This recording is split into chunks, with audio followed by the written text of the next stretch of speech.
और इजाजत हो तो इसी मिंबर से उन पाखंडियों को ऐलान करें, इसी मिंबर से ऐलान करें। तुम अपने अंदर बैठकर गुफे में जो मारने और मरने की बात करते हो, मैं इस मिंबर से कहता हूं, एक लोमड़ी और एक लोमड़ा वो भौंकते रहते हैं, देखते होंगे आप, और फिर हजारों सिक्योरिटी गार्ड के बीच में घूमना। अरे मर्द हो तो मुकाबला करो, मैं तन्हा घूम रहा हूं पूरे हिंदुस्तान में, अल्हम्दुलिल्लाह तन्हा आया। हमारे पीछे कोई सियासी ताकत नहीं है, हमारे पीछे कोई ऐसा सपोर्ट भी नहीं है। बाज लोग तलाश करने के लिए मेरे घर तक आए थे कि इनको कौन बैकिंग कर रहा है, कौन सी सियासी पार्टी इनके पीछे है। हमने कहा था तुम्हारी नाक रकड़ जाएगी और तुम पता नहीं कर पाओगे कि कौन बैकिंग कर रहा है, इसलिए कि ढूंढा ही करें सदर क़यामत के सिपाही, वो किसको मिले जो तेरे दामन में छुपा हो। हम मोमिनीन की बैकिंग और अगर सपोर्ट कहीं से होता है तो गुंबद खजरा से होता है। नबी पाक सल्लल्लाहु तआला अलैहि वसल्लम की मोहब्बत लेकर हम पूरी दुनिया में तन्हा चलते हैं, अल्हम्दुलिल्लाह खौफ नहीं होता, इसलिए कि जालिमों डराओ उसे जिसे जीने का शौक हो।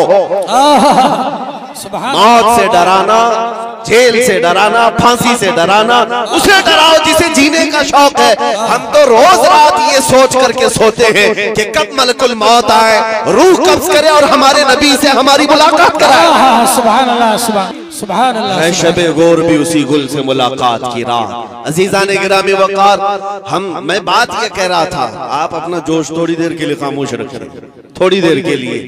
मैं बात ये कह रहा था कि इनकी इतनी ताकतों के मातहत होने के बाद लोमड़ी और लोमड़ा चंद कमरों के अंदर बैठ करके वीडियो बनाकर वायरल करके मुसलमानों के दिलों को छलनी करने की कोशिश है। और हैपोक्रेसी, जो डेमोक्रेसी खत्म होकर हैपोक्रेसी जो आई, ये सारे मनाजिर के बाद मैं उनसे कहता हूँ, मैंने एक क्लिप सुनी, कोई वो लोमड़ी कहती है एक, और एक लोमड़ा कहता है कि हम 20 लाख लोगों को मारेंगे, इतने मुसलमानों का कत्ल करेंगे तो फिर हमारे यहाँ पर हिंदू राष्ट्र कायम हो जाएगा। जालिमों तुम्हारे अंदर इतनी हिम्मत ही नहीं है, मारने मरने की बात पाखंडियों से हो ही नहीं सकती, कभी हो ही नहीं सकती। एक बात मैं कहूंगा, अगर मारने और मरने का शौक ही है तो चलो मैं भी चलता हूं, तुम भी चलो, बॉर्डर पर खड़े हो जाते हैं। अब बॉर्डर पर खड़े होंगे, अपने देश की रक्षा करते हैं, अपने देश की हिफाजत के लिए चलो बॉर्डर पर चलते हैं, फिर देखा जाएगा कि कितनी गोलियां तुम खाते हो, कितनी हम खाते हैं। और मैं अकेले की बात नहीं कर रहा हूँ, इंशाअल्लाह उल अजीज जिस दिन मेरे मुल्क के अजीज की हिफाजत की बात आए, ये उलमा भी हाजिर होंगे, ये मजमा भी हाजिर इंशाअल्लाह, इसलिए कि इस मुल्क को हमने खून जिगर से सींचा। यहाँ हमारी तारीख मौजूद है। अजीज़ान गिरामी वक़ार, इन आतंकियों के गले में अगर हुकूमत ने पट्टा नहीं डाला तो ये कुत्ते इन हुकूमतों को ही नोच खाएंगे। वो दिन भी आएगा जब यही कुत्ते इनके लिए भारी पड़ जाएंगे, यही भारी पड़ जाएंगे। अंदाजा कर ले मेरे अजीजों, कारून शायद ये समझता है कि पैसे की रेल पेल से मैं 100 साल जी लूंगा। ये शद्दाद, ये हमान, ये फिरौन ये समझता है कि मैं अपनी ताकत के बलबूते पूरे लोगों की गर्दनों पर हुकूमत कायम कर लूंगा। वो तो बड़ी ताकतें थी, तुम्हारी हैसियत मच्छर के बराबर भी नहीं।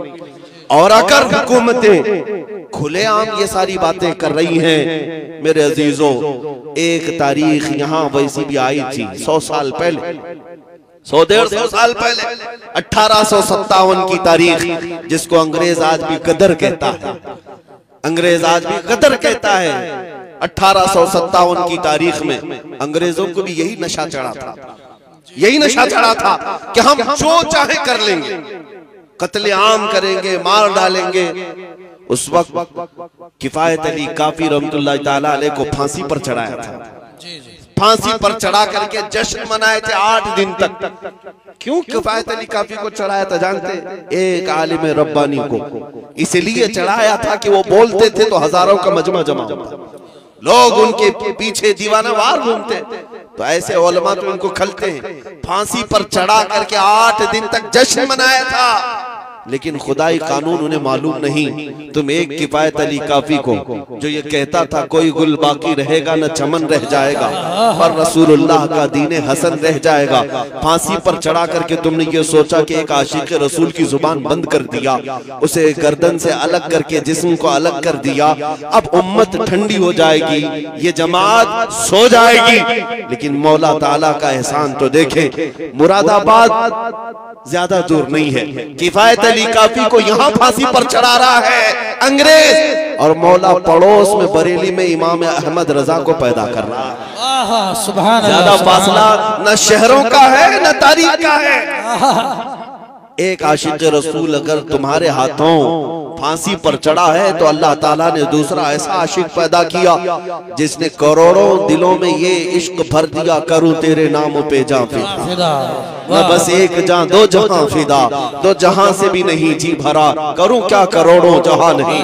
मैं बात ये करना चाहता हूँ, तुम जितने चिराग बुझाओगे मौला उतने चिराग और रोशन फरमाए। सुभान अल्लाह, सुभान अल्लाह। जिसको जिसको तुम पकड़ करके कत्ल करने की धमकियां देते हो, ये इस्लाम न कल मिटा था, न आज मिटा है, ना सुबह क़यामत तक मिटा सकोगे। अल्लाह ने कुरान पाक में फरमाया है, युरीदून लियुत्फिउ नूरल्लाहि बिअफ़वाहिहिम वल्लाहु युरीदु अन युतिम्मा नूरहु वलौ करिहल काफिरून।